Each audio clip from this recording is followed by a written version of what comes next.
Today we're going to discuss the need for a prevention focus in child mental health. Let's begin by defining what a youth who is at risk is. There is no agreed on definition for at risk, so there is no simple answer. A review of the known definitions of at risk reveals not only a lack of clarity and consensus, but also that the term is explained most often from an educational perspective and indicates individuals at risk of dropping out of the educational system. I encourage you to move beyond this definition.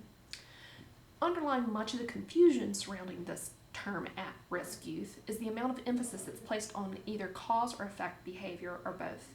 Whichever position is selected often determines both definition and the strategies to operate within that definition.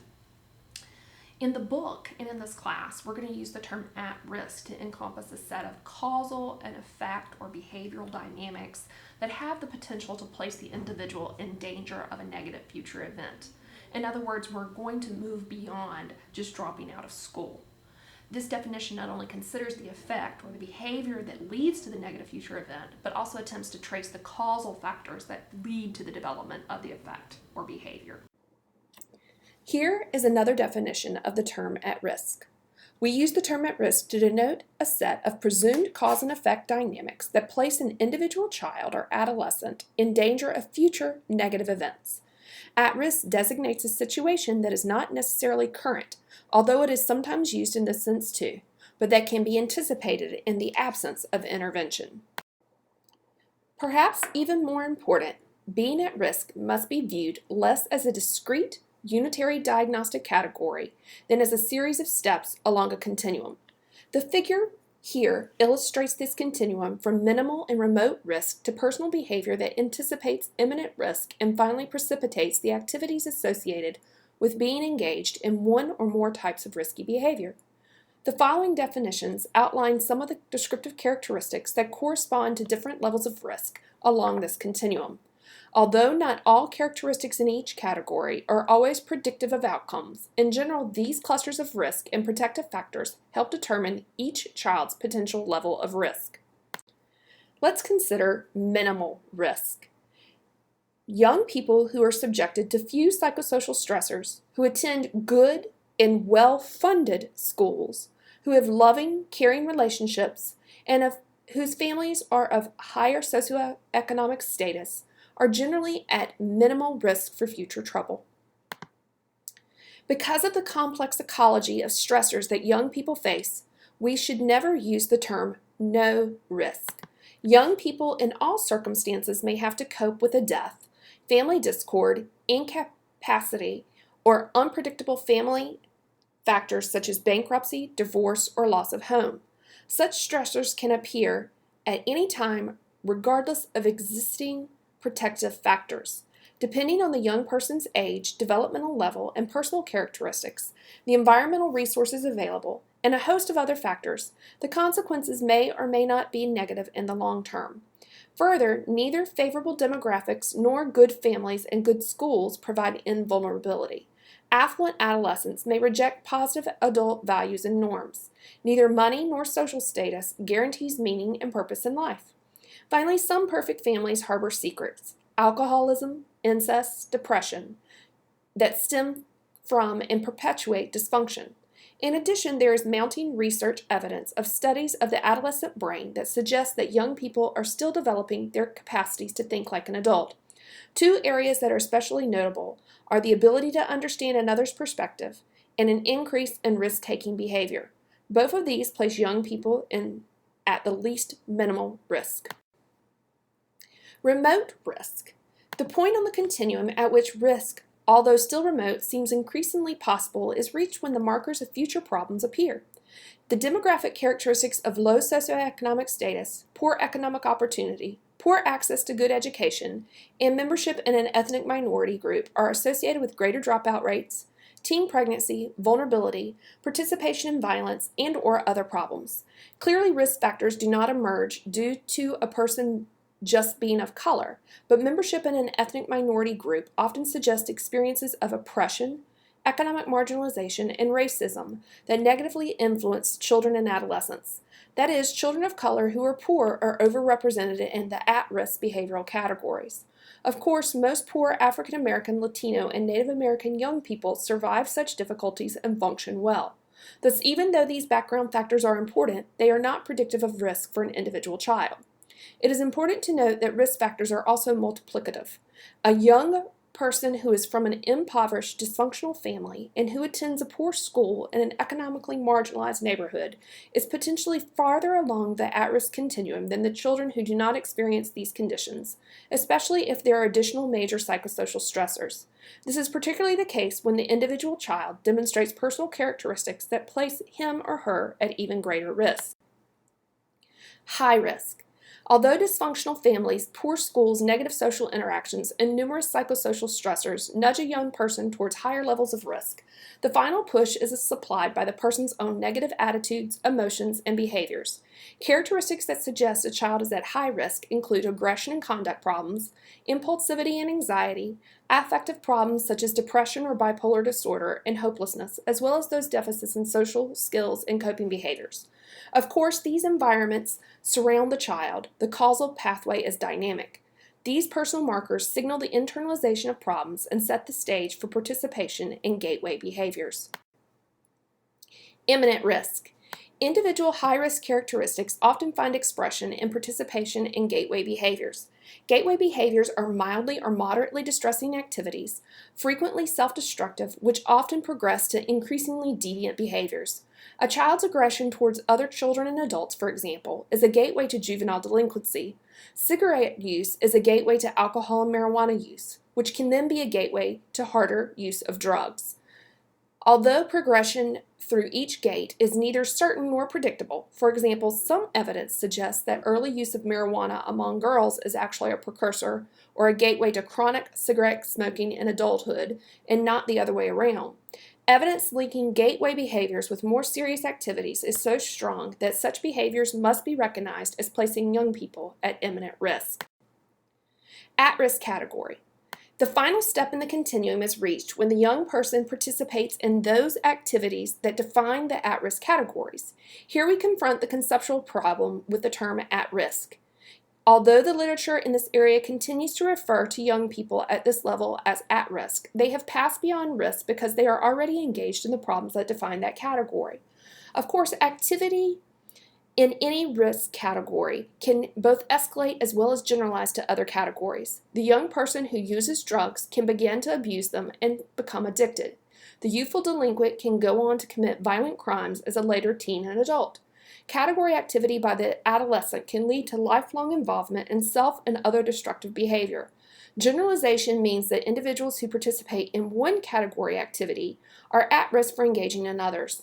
The teen who drops out of school, for example, is at great risk for drug dependence and delinquency. Consistently and consequently, we continue to apply the term at risk to behaviors and characteristics along the entire continuum, using the appropriate points along the way to anchor our discussion. One of the difficulties in trying to understand at-risk problems is fragmentation of knowledge. Decades ago, the cultural anthropologist Becker observed that information accumulated in the last half of the 20th century has become strewn all over the place. Spoken in 1,000 competitive voices, its insignificant fragments are magnified out of all proportion, while its major and world historical insights lie around begging for attention. Becker's statement continues to be true today. Information about at-risk children and youth is indeed strewn all over the place. What is cause and what is effect? How does one situation relate to the other? What is the relationship between the various aspects of a child's behavior problem? What are the underlying connections?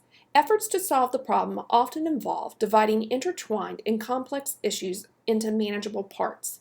School dropout, drug and alcohol use, risky sexual activity, juvenile delinquency, youth suicide, and other problems are usually studied separately. Programs to reduce school failure, for instance, are isolated from efforts to prevent juvenile delinquency. Strategies to ameliorate teen pregnancy may ignore problems of substance abuse. In the real world, however, these problems interact, reinforce one another, and cluster together. Not only do problems cluster, but also so do young people who have these problems. They tend to live in the same neighborhoods and to be exposed to many of the same influences. Additionally, the problems reverberate within the community and are frequently intergenerational. Researchers and policy makers chip away at remains unknown, but often do not identify what is known. We attempt to determine the impact of a narrowly defined interventions and strategies and ignore the powerful effects of a broad combination of strategies. Much of the empirical research on at-risk youth has been correlational in nature. The two factors correlate does not mean that one is the cause of the other. Parental depression is actually correlated with child antisocial behavior, but the direction of the causality is unclear. Perhaps the child's negative behavior contributes to the parent's depression, or perhaps the underlying depression of the parent results in inconsistent parenting that contributes to the child's pre-delinquent behavior. More likely, both actually affect each other and are influenced by other factors as well. Circular or dynamic causality is operating. Each problem and risk factor contributes to the other, so our knowledge of families illustrates that at-risk families and at-risk young people influence each other in many ways. In recent years, longitudinal research that tracks individual and contextual factors over time has assisted in answering some questions about which came first, but overall it demonstrates the multidirectional influencing nature of the community, school, family, and individual characteristics. We will later identify the relationships between variables that contribute to risk and resilience and identify causal factors when it is possible to do so. Here is a metaphor and an important ecological model to help structure the connections related to risk. We are going to lay out a systematic framework to guide you towards an understanding of the scope and range of problems for which children and adolescents are at risk. Here's a metaphor for conceptualizing and organizing framework. This metaphor integrates the various at-risk categories and intervention strategies and allows us to pull together information and knowledge that is strewn all over and focus on at-risk categories and an underlying framework. Here, let's look at horticulture for our metaphor. The analogy of a tree permits us to consider a range of issues that relate to children and youth. The soil of this tree is the individual societal environment. The roots of the family, school, and peer group connect to the tree and to the soil, the environment, to provide support and nurturance. The trunk then serves as the conduit of developing attitudes and behaviors of each individual that lead to specific at-risk categories, which are the branches of the tree. Let's consider this metaphor in more depth. The soil. Various aspects of the environment, such as socioeconomic status, political realities, economic climate, and cultural factors, must be considered if we are to fully understand at-risk issues. The environment, or the soil, also includes dramatic social changes. Urbanization, the feminization of poverty, the threat of violence and terrorism, and changes in technology are all parts of the soil that nourish or fail to nourish at-risk children and adolescents. The soil of some families is low socioeconomic status of the family, the limited access to mental health providers, the change of job status because of technological advances, and racist attitudes all indicate environmental pressures that mold families and affect its members. Thus, the environment, the soil, potentially contributes to at-risk products. The roots. The at-risk tree has three primary roots: family, school, and peer groups. Just as the roots provide a network that anchors and nourishes life, so the family and the schools transmit culture and, along with the peer group, mediate young people's development. These primary social environments provide the structures through which children assimilate their experiences. Peers are another major root. Although the peer group as a major influence usually starts later in the child's life, generally by pre-adolescent, it can be enormously powerful in transmitting culture, values, and norms that influence behavior. Failing to consider peers in understanding and intervening with young people has a high probability of leading to interventions that are ineffective. The trunk. The trunk is the supportive embrace for the tree's branches and the conduit from the soil and its roots up the leaves, blossoms, and fruit. The trunk of the at-risk tree consists of specific behaviors, attitudes, and skills of individual children and adolescents. It represents young people's strengths and weaknesses, talents and disabilities, and personal risk and protective factors. These behaviors, attitudes, and skills are conduits to the branches because specific characteristics such as inability to delay gratification, depression, anxiety, low self-esteem, and impulsivity lead directly to at-risk behaviors.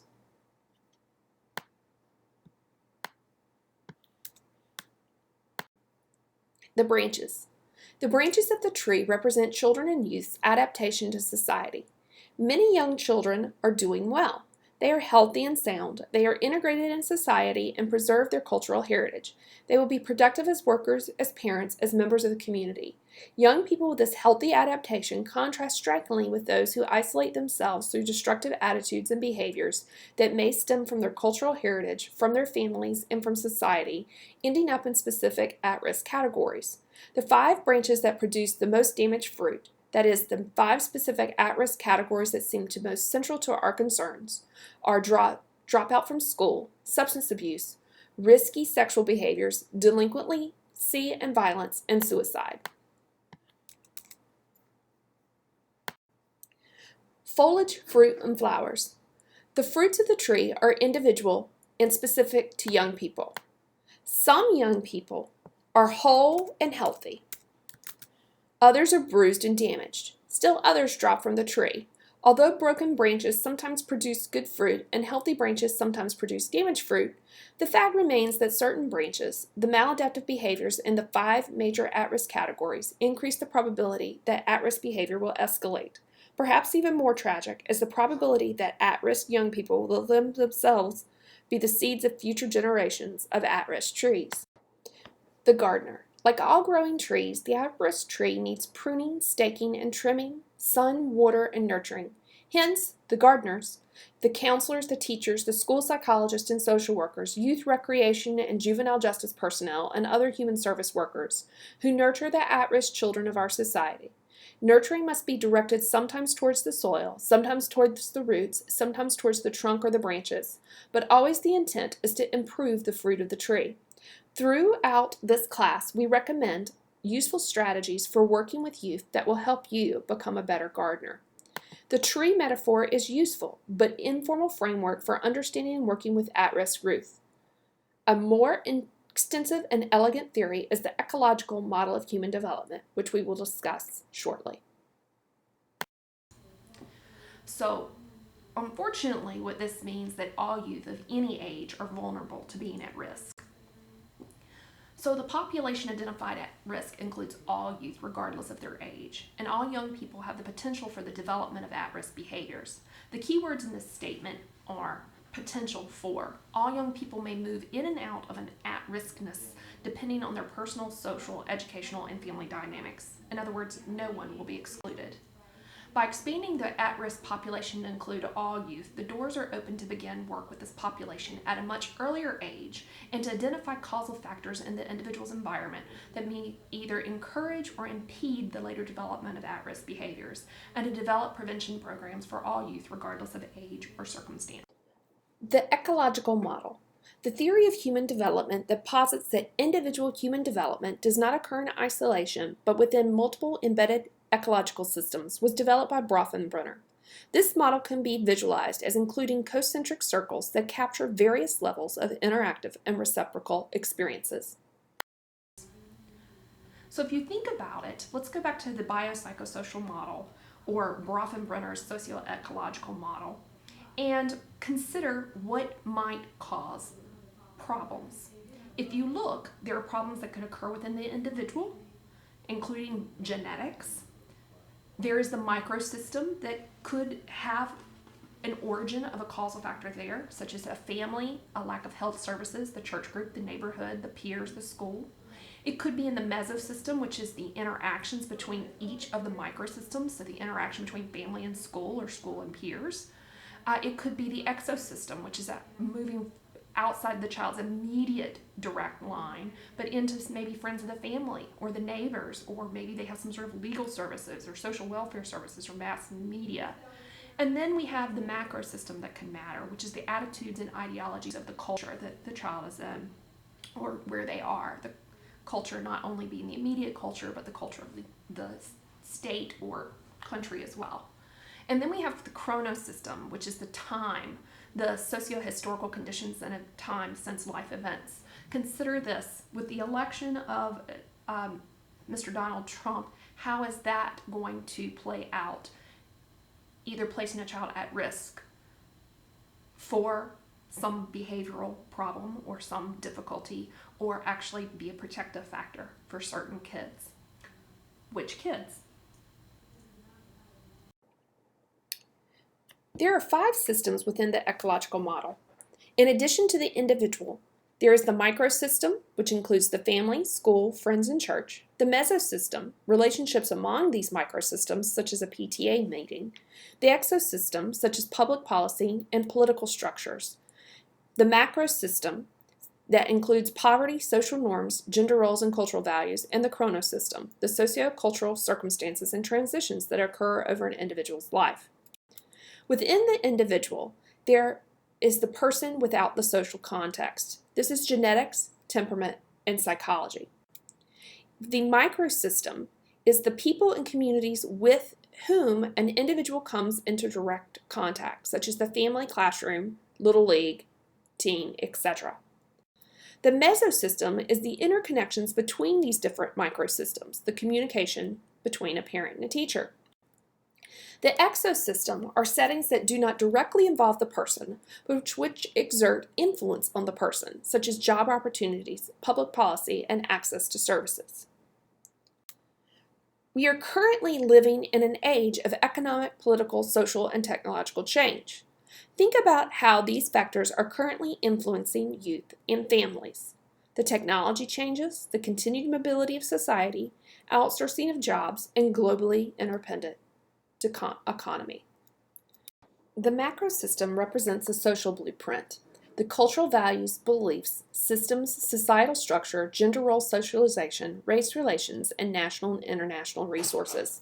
The macrosystem includes social and cultural worldviews that influence and give framework to the preceding systems. Research that examines the relationship between children's aggressive behavior and exposure to violent television is an example of studying macrosystemic influences on the individual. The final concept in the ecological model is the chronosystem. The chronosystem is the sophisticated socio-historical circumstances and transitions that occur over the course of an individual's life over time. It is the interconnection and interaction among individuals and the different levels of their environments. So if you think about it, let's go back to the biopsychosocial model, or Bronfenbrenner's socio-ecological model, and consider what might cause problems. If you look, there are problems that could occur within the individual, including genetics. There is the microsystem that could have an origin of a causal factor there, such as a family, a lack of health services, the church group, the neighborhood, the peers, the school.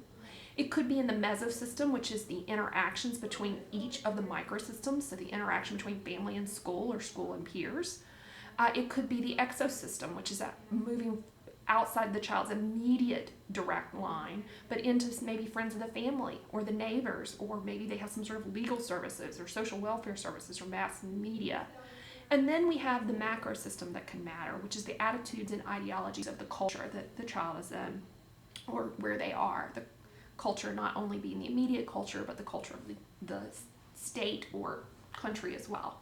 And then we have the chronosystem, which is the time, the socio-historical conditions and of time since life events. Consider this, with the election of Mr. Donald Trump, how is that going to play out, either placing a child at risk for some behavioral problem or some difficulty, or actually be a protective factor for certain kids? Which kids?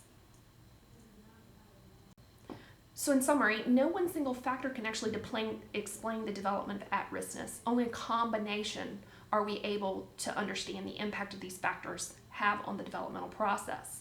And within the 4 environments, particularly the family, the school, the peer, the group, and society, that's where most of our causal factors are found that lead to at-riskness in youth. Research dealing with the adolescent developmental period includes, but it's not limited to, such factors such as eating disorders, homelessness, sexual behaviors, abuse, affective disorders, substance use and abuse, pregnancy, suicide and suicidal ideation, and violence. And each of these factors is descriptive of either behaviors or causal factors that can be identified from the perspective of the school, the mental health community, and the home. Some of the behavioral factors that we often see in school that place a child at risk are tardiness, absenteeism, poor grades, truancy, low math and reading scores, failing one or more grades, rebellious attitudes towards school authority, verbal and language deficiencies, inability to tolerate structured activities, dropping out of school, and aggressive behaviors and violence. So within the causal factors within the schools itself, the behavior problems and low grades are actually a major determinant of dropping out if we define at risk as dropping out. Other determinants of this were family circumstances with few educational supports and parents who were completely uninvolved in the ongoing process of their child's education. And then students who have dropped out tend to have very close friends whose attitudes and behaviors also indicated alienation from school. We also may see some structural characteristics that may lead to dropping out, which may include a school that has a disproportionate share of low achieving students and insufficient resources to provide for this population, which unfortunately is the majority of the state of South Carolina, North Carolina, Georgia. Overcrowded classrooms, and teachers who are predominantly white, which leads to poor communication with minority students and a lack of understanding.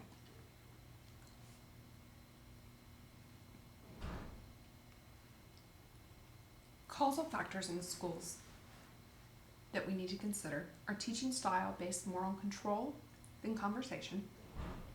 Teachers are more concerned about making sure the classroom is orderly rather than having a conversation with their students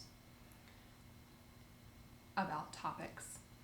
Teaching style is based more on authority than autonomy, where the teacher is the sole decider of how things should be without allowing any choice in the classroom. And teaching style is based more on competition than collaboration, where the teacher is competing students against each other rather than using them to collaborate and learn from each other. Other causal factors in the schools. Reasons students give for leaving school included personal reasons such as family problems, pregnancy, and academic problems. Other reasons that spoke directly to problems inherent in the educational structure included an absence of individual help, a lack of challenging classes and being bored, and a dearth of smaller classes. Other factors that they mentioned were an absence of consistent discipline, a lack of understanding or support, and the presence of boredom, and communication problems with teachers, counselors, and administrators. The good news is there are some school protective factors. If you see in this graph, caring relationships and high expectations from the teachers in the schools across grade levels. So what students tell us is that we need to have caring relationships. They want you to get to know their stories. They want you to have high expectations of see you in the future and opportunities for meaningful participation. They want to have hands-on learning to make learning fun. Kids want to help choose what's going on in their classrooms. They want kids helping each other, kids helping kids, and they want teachers and others to be there and guide them. We do have some observations about risk and protective factors that we need to discuss. Risk factors have complex relations to clinical disorders, and the salience of these risk factors may fluctuate developmentally over time. Exposure to many risk factors has a cumulative effect, and diverse disorders share fundamental risk factors in common. For example, a child who is at home and is of low SES background may in fact have multiple different psychopathologies later on if other risk factors are present. Promoting protective factors are possible, though, against this dysfunction. So here are some behavioral factors to consider in mental health. Drug and alcohol abuse, eating disorders, gang membership, pregnancy, suicide or suicidal ideation, depression, sexual acting out, aggression, withdrawal, and isolation. Low self-esteem, school-related problems, and family problems. In fact, there is no single causal factor that provides the answer as to why such behaviors develop. Although we do have some ideas of what might be causing these factors. some that may often be listed as causal factors but that are actually only correlational are dysfunctional family dynamics, peer group pressure for inclusion exclusion, peer group pressure for inclusion exclusion, a lack of positive role models, an uninspired educational system, learning difficulties that go untreated, and increased violence within the school and the community. Other factors in mental health include homelessness and economic hardship, single-parent households, living in a highly stressed society, and physical, sexual, or psychological abuse. Some of the factors that we need to consider in the home are the child's failing to obey rules, avoiding family activities, spending too much time in their room, being secretive, not communicating, displaying values and attitudes that are different from the family, resisting going to school, resisting discussing school, arguing about everything, and staying away from home as much as possible. Other factors in the home that we need to consider are just the family and its dynamics. They're considered the major contributions or contributors to causal risk factors. So inside the family structure, as well as entities outside of the family, are important to look at.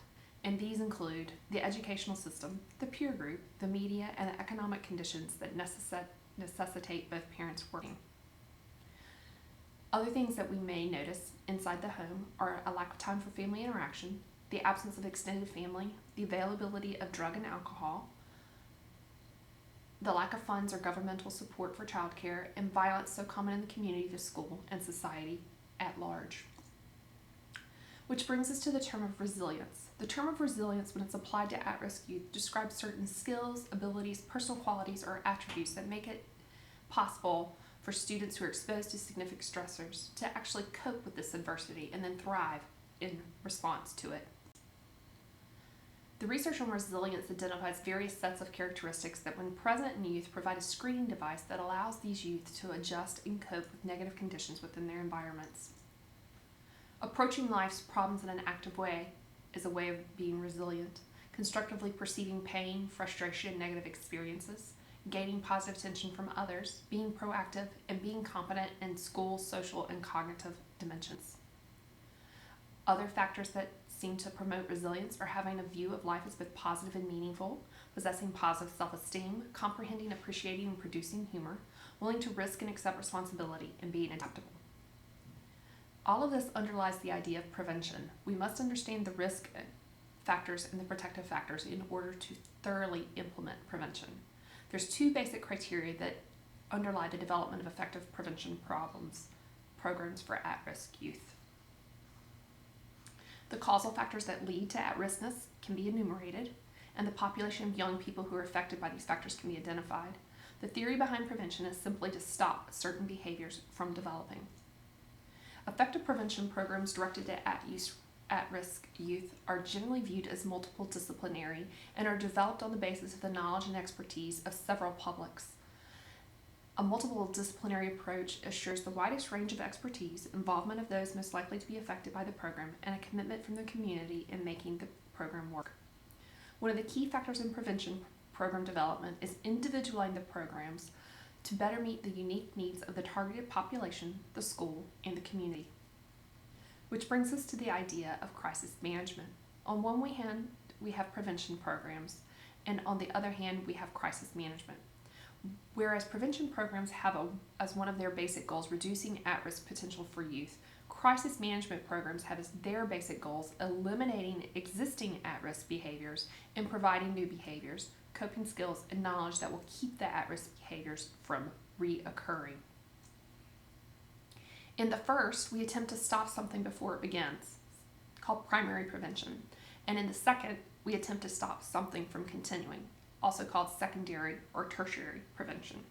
Today, we are going to discuss the conceptual models of developmental psychopathology with a specific emphasis on biological, cognitive, affective, and social aspects of behavior. The objectives for this lecture are, given the primary literature, you should be able to discuss the importance of genes and the gene by environment interaction on the phenotype, discuss the importance of executive functioning and preventative interventions, and discuss the prevention literature for conduct disorder. Let's begin our discussion on the genetic, biological, and environmental conditions. Let's begin with a discussion of what a genotype is versus a phenotype. A genotype is the genetic makeup of a person. Recall that any person has 23 pairs of chromosomes and 46 chromosomes. On each of those chromosomes, there are sections of DNA called genes. These genes are given from either the male or the female partner. The phenotype is the physical manifestation of these genes in an inherited trait or disease. Remember that genes do not cause disease themselves. Genes cause changes in a person's physical makeup, which causes some disorder. We have many replicated findings from behavioral genetics at this point. All psychological traits show significant and substantial genetic influence. In other words, every trait that we are seeing, every observable behavior, seems to have its roots somewhere in our genome. However, all traits are not 100% heritable. This means that just because we see something does not mean that it is inherited from our parents, because heritability is caused by many genes of small effect. Phenotypic correlations between psychological traits show significant and substantial genetic mediation. In other words, even if the gene is wanting to express some physical manifestation, the environment still does have an effect. The heritability of intelligence increases through the development. In other words, as you age, the more likely it is that your IQ will match that of one of your parents. We also know that age-to-age stability is mainly due to genetics. And most measures of environment show significant genetic influence. Most associations between environmental measures and psychological traits are significantly mediated genetically, and most environmental effects are not shared by children growing up in the same family. And then finally, abnormal is normal. Let's discuss some of the highlights from the CASPI article. This article looked at the influence of life stress on depression and looked specifically at a polymorphism or genetic change in the 5-HTT gene. From this article and from their review, we found that not all people who encounter stressful life events become depressed. The S allele is actually the predictor of major depression or major symptoms compared with the L allele. Some of the research regarding this topic has been inconsistent. Children who have been mistreated and carry the S allele are at greater risk for developing depression in adulthood,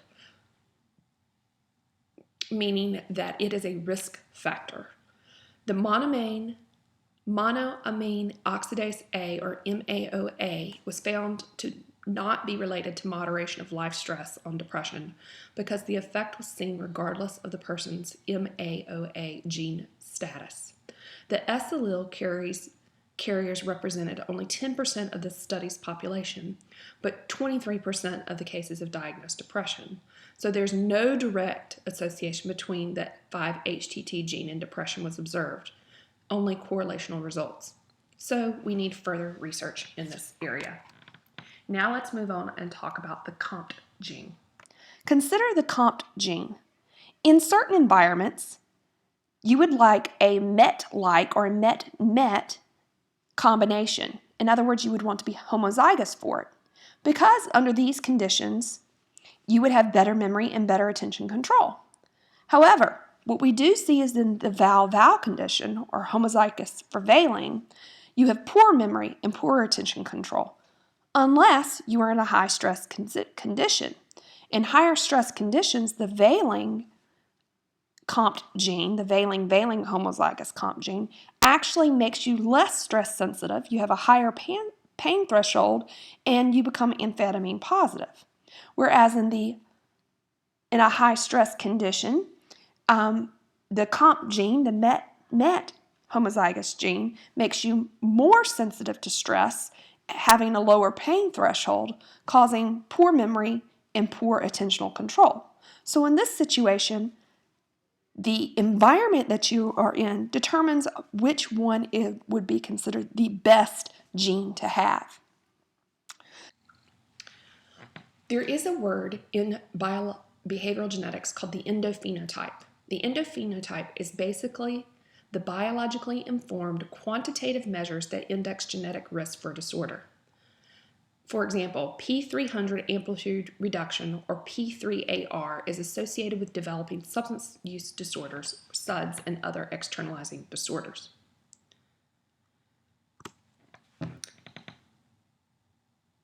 P3AR, then, is highly heritable among males. It's a sex-specific gene. The endophenotype for disorders that often occur with alcoholism.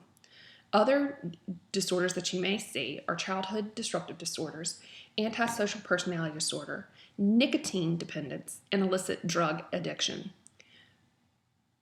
P3AR in preadolescence increases the odds of substance misuse or developing a substance use disorder later in adolescence.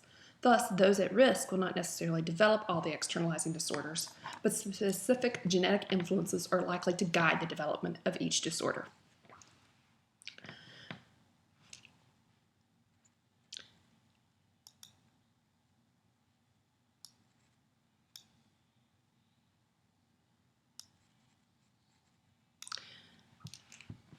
Genes, the environment, and psychopathologies. The root of neurological and behavioral maladaptions are genetically determined and environmentally induced. Environmental stimuli inducing psychopathologies include stress, pre, peri, and postnatal drug exposure, trauma, lack of appropriate sensory stimulation, and abuse.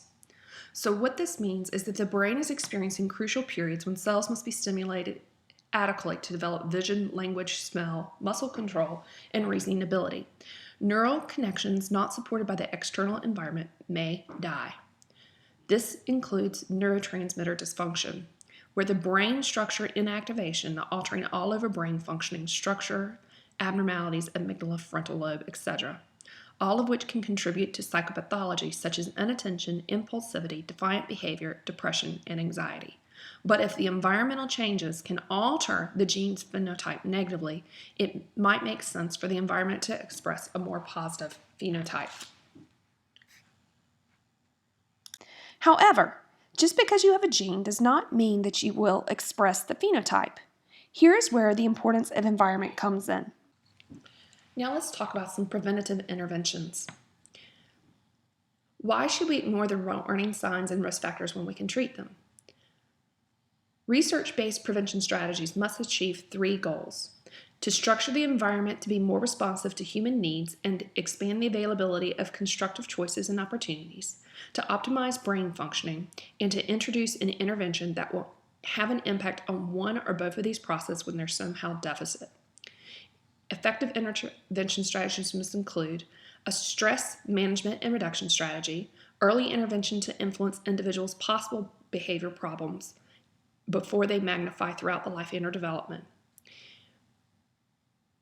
And when social environmental manipulations interventions are matched to an individual's genotype, we can reinforce more appropriate phenotypes. For example, certain prevention strategies can be paired with certain risk factors like prenatal drug exposure.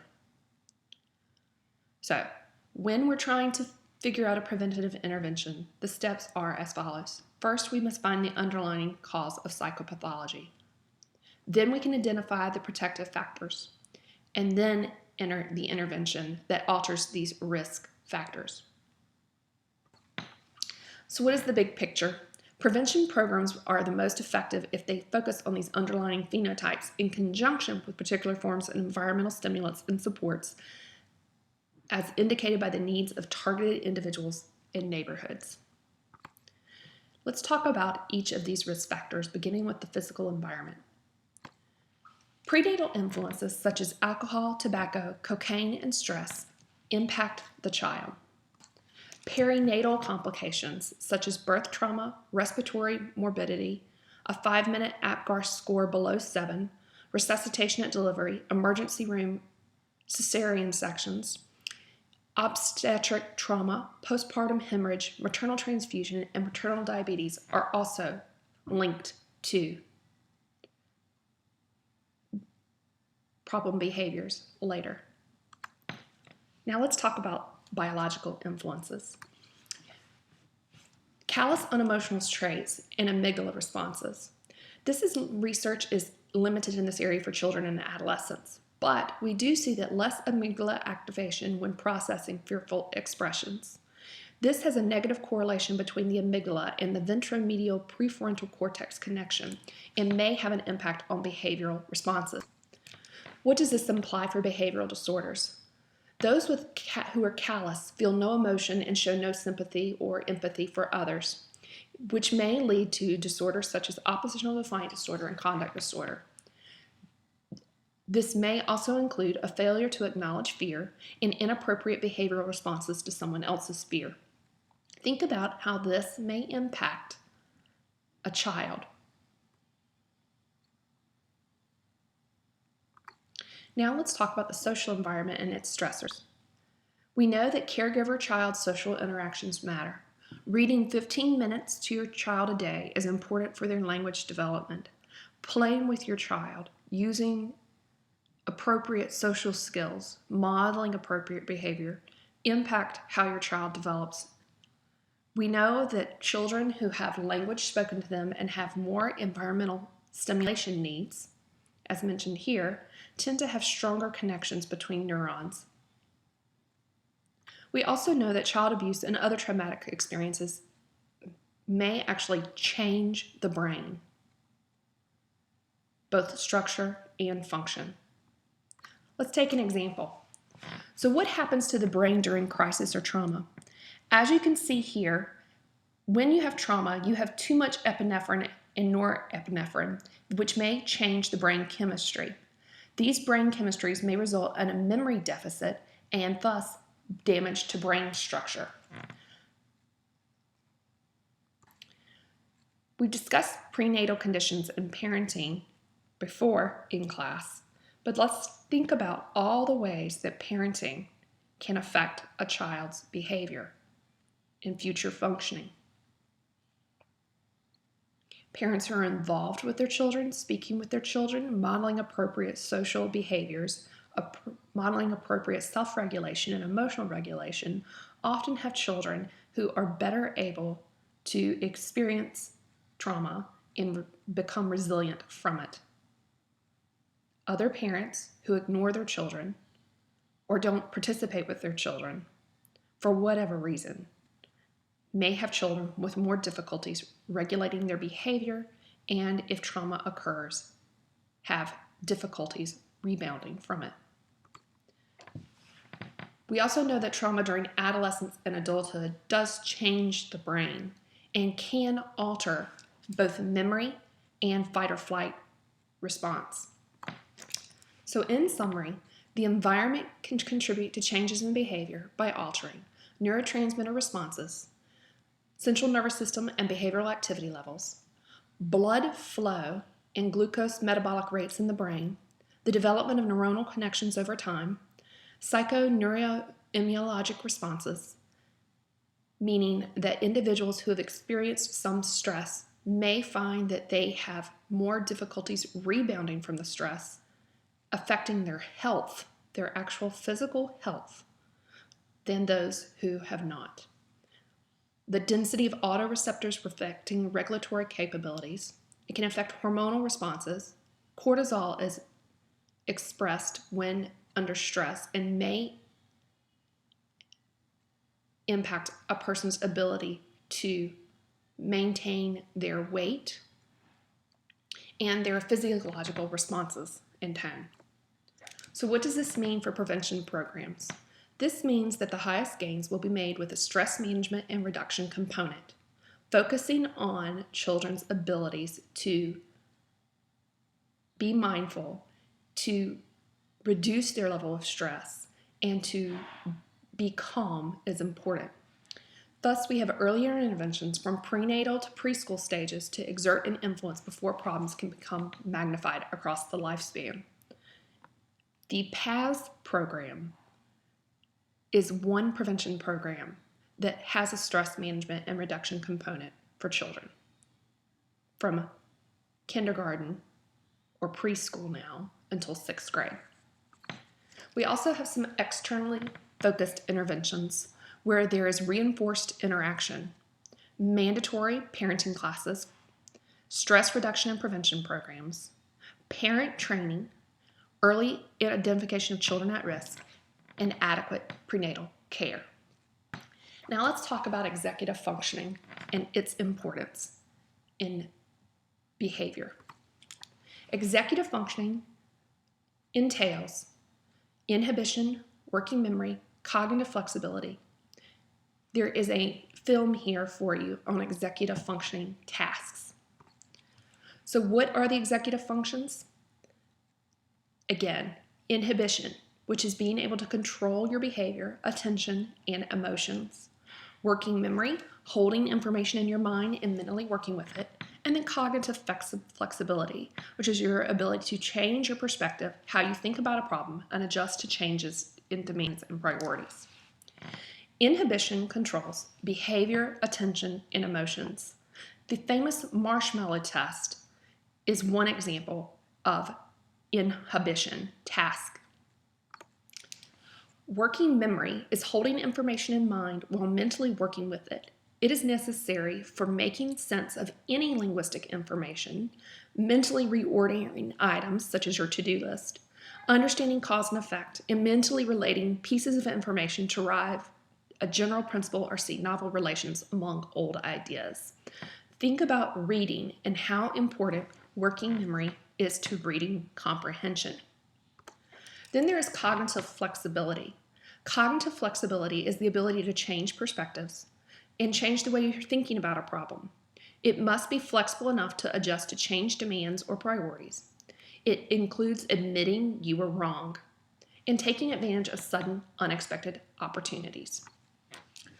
We do have information to show that we can train young children in executive functioning.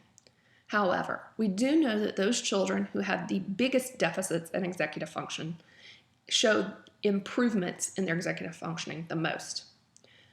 However, when we're training with this executive functioning, the transfer effects, the generalization effect, if you will, is narrow. It only transfers to like tasks. The point of this is that we should challenge executive functioning and teach through repeated practice. And we need to understand that because these transfer effects are small, how an activity is done is going to matter. So, activities that are reported by at least one published research study to improve executive functioning are things like computerized training, like the COGMEC program, physical activity, such as the Taekwondo, and then the school curricula. The Montessori and the tools of the mind share a number of features in that they help children exercise their executive function and constantly challenge them to do so at higher levels, reduce stress in the classroom, rarely embarrass a child, cultivate children's joy, pride, and self-confidence, take an active and hands-on approach to learning, easily accommodate children progressing at different rates, emphasize character development as well as academic development, emphasize oral language, engage children in teaching one another, and foster social skills and bonding. So what are some activities that work to improve executive functioning? Computerized training, such as COGMEC computerized training, has a small effect. However, physical activity is much stronger than this computerized training. So exercising character development, such as aerobics and traditional Taekwondo, and even some yoga, seems to benefit executive functioning. Exercise and mindfulness are always important to improving executive functioning. Also, we know that school curricula, such as Montessori, Tools of the Mind, PATHS, and what they call CSRP, do matter in improving children's executive functioning. So, in conclusion, if you look at this, the program or intervention provides, through an indirect route, increasing joy, increasing physical and fitness, increasing feelings of social being and support, and also builds confidence, pride, and sense of self-efficacy, which in turn builds executive functioning, which reduces the incidence and severity of executive functioning disorders, and also has improved outcomes for school success. In summary, the prefrontal cortex and executive functioning are the first area of the brain and mental functions to suffer, and to suffer disproportionately if you're sad, stressed, lonely, or not physically fit. Unmet emotional, social, or physical needs work against displaying good executive functioning. Conversely, when people are less stressed, happier, more physically fit, and socially supported, they can think more clearly and creatively and exercise better self-control and discipline. Therefore, it is hypothesized that programs that will be most successful in improving children's executive functioning are those that require and directly challenge executive functioning and support executive functioning indirectly by reducing children's stress or improving their ability to handle stress, increasing their joy, helping them feel that they belong and that others are there for them, and improving their physical fitness. Now that we've discussed executive functioning and cognitive issues that may play a part in developmental psychopathology, the last one we're wanting to talk about is the biopsychosocial model of conduct problems. What we know is that upon the age of diagnosis, oppositional defiant disorder is usually diagnosed between the ages of 7 and 10, and conduct disorder is usually diagnosed anywhere from the ages of 10 to 13 on average. Dodge and Pettit have hypothesized a biopsychosocial model of conduct disorder. And if you will look in your article, you will see the components of this model. They talk about a biological predisposition. Males of every species display more aggression than females. And so we see a biological predisposition present at or near birth. We also know specific genes, such as monoamine oxidase A, may have a special relevance for the development of conduct problems. And the genetic basis for most problem behaviors likely reflects combinations of genes that are expressed in different ways at different points in life. The second cause of prenatal predispositions is exposure to toxic or diseased prenatal environment, as we discussed earlier.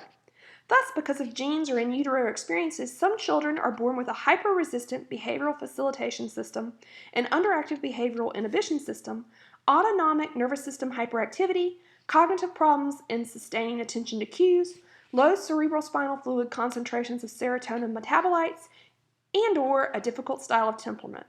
All of these biological factors predispose young children and adolescents to conduct problems. However, the most well-studied of these factors has been temperament. Thus, a host of biological predispositions present at birth represent risk factors for later conduct problems. Although the past may be indirect, the degree of the impact may be age-dependent, and the power of prediction may be modest. We also need to talk about the socio-cultural context. Just as important as a risk factor for adolescent conduct problems is the socio-cultural context in which a child is born. Rates of conduct disorder vary with diagnostic criteria differences across cultures, and with differences in operational definitions of the syndrome. Rates of violent offending also vary with societal factors such as handgun availability and media exposure to violence, as well as with the size and nature of the community and with the cultural attitudes towards violence. We also need to discuss early life experiences, such as parenting. We know that physical harshness of discipline practices is a risk factor. We also know that lack of warmth between parent and child is another aspect of parenting that contributes incrementally to child antisocial outcomes. Beyond these two dimensions, Pettit and Bates also observed that spontaneous teaching behaviors by the parent as another important component of this process. Teaching includes a parent telling a child why throwing a rock in the air might be dangerous, how to hold a pencil, and rules of etiquette. In this case, parents are not engaging in effective monitoring and supervision in the later adolescent years, thus proactive teaching of social skills disappears. A second major domain of early life experiences is the amount of exposure that the child has had to aggressive peers in daycare or preschool. We know that this is predictive of later child aggressive behavior, perhaps because of modeling effects. We also know that social rejection by peers in elementary school grades is a potent risk factor for adolescent school conduct problems. Also, any social experiences with major institutions matters. Children's experiences in out-of-home daycare matters as well. Overall amount of care is a controversial risk factor because the degree of risk may depend on the quality of the daycare being received, the quality of parent care being replaced, and the context in which the combined parent care and the daycare are delivered. After-school care quality and developmental timing have been associated with the development of conduct problems as well. Individuals who have spent very large amounts of time in unsupervised after-school self-care were at elevated risk for behavior problems in adolescence. School failure also represents another social institution risk factor for antisocial outcomes. Children's first experiences of failure with competitive academic tasks produce and predict later conduct problems. Of course, intelligence correlates significantly with academic difficulties, but early school failure itself seems to be more strongly predictive of adolescent outcomes than is low intelligence. Let me repeat that. Early school failure itself seems to be more strongly predictive of adolescent outcomes than is low intelligence. Also, early exposure to violence on television is the most pervasive of all social institutions, is considered the risk factor for adolescent aggressive behavior. Crow and Blair assessed the development of antisocial behavior using functional neuroimaging. In their populations who displayed antisocial behavior, they found reactive aggression, which was triggered by threatening events and involved unplanned, enraged attacks. In other words, something happened to them, and therefore they displayed aggression. Reactive is different from instrumental aggression, where instrumental aggression is purposeful and goal-directed. So an example of reactive aggression would be if a child had something taken away from them that they really wanted by another child, they may react by hitting, biting, stealing, grabbing, yelling, or otherwise inappropriate behavior. Instrumental aggression is if I, the child, see something that I want and I walk over and take it from the child. That's instrumental aggression. Crow and Blair did these fMRI studies, and they looked at a population with increased risk for reactive aggression. Increased responsiveness neural regions in the amygdala were there that indicated a basic response threat. There was decreased responsiveness in the ventromedial frontal cortex, which indicated regulation of a basic response threat. The population at risk for reactive and instrumental aggression seemed to have functional impairment of the amygdala. There seemed to be some sort of stimulus reinforcement learning that caused this impairment. They also appeared to have impairment in the ventrofrontal cortex, which indicated representation of reinforcement expectancies. They expected this to happen to them. Thus, we know that these neurocognitive impairments in the amygdala and the ventromedial frontal cortex may increase antisocial behavior, which may then lead to psychopathic tendencies or a diagnosis of oppositional defiant disorder or conduct disorder. So what does this mean for children? That we can identify high-risk children early, and that early prevention is more likely to be successful than intervention during adolescence. And prevention interventions must span from childhood to adolescence, and that preventative interventions must be culturally and developmentally sensitive. Thus, there are many prevention opportunities for children. We can intervene prior to conception through young adulthood, but again, the earlier we intervene, the better our outcomes. We also know that when we intervene, the developmental phase is important. So prior to conception, we can do prevention in using prenatal care and pregnancy prevention. During prenatal period, we can emphasize prenatal care, as well as do a home visit, which can occur through infancy. During early intervention, through infancy and early childhood, we have these early child interventions which may help. We can continue parenting skills training from infancy through adolescence. And in early childhood through adolescence, or before early adolescence, we can do social and behavioral skills training. And in childhood through adolescence, we can have classroom-based interactions to prevent substance abuse, aggressive behavior, or risky sex. In childhood through young adulthood, we know that there is a way to prevent depression. And in early adolescence and young adulthood, there are some prevention programs that may reduce the incidence of schizophrenia. Throughout the lifespan, though, prevention should be focused on specific family adversities such as bereavement, divorce, parental psychopathology, parental substance abuse, and parental incarceration. Also, throughout the lifespan, we have community interventions that also implicate with policy. So, in summary, the environment can alter what we observe in behavior regardless of the genetic loading. There is a gene by environment interaction. Executive interventions are important in all children's lives as they are the basis of all higher order thinking skills and affect multiple areas of their life. And there are multiple pathways to conduct conduct disorder, and the implications for prevention are vast.